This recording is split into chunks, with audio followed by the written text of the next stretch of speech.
There's no data set that tells me that using docetaxel carboplatin HP is superior than anthracycline taxane-based regimen. So in my mind, I think this control arm is still very appropriate.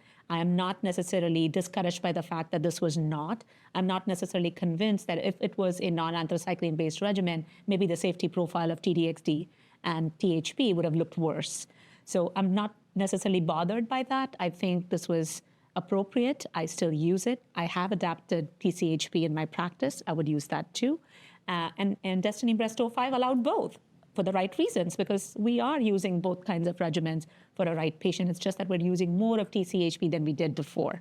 So I think it is a very appropriate regimen from that regard. And I think my impression of the data does not get impacted by the control arm. Absolutely, couldn't agree more. And I think, when we see such a dramatic delta difference between the two arms, it's hard to imagine that a different control arm would produce much of a different conclusion.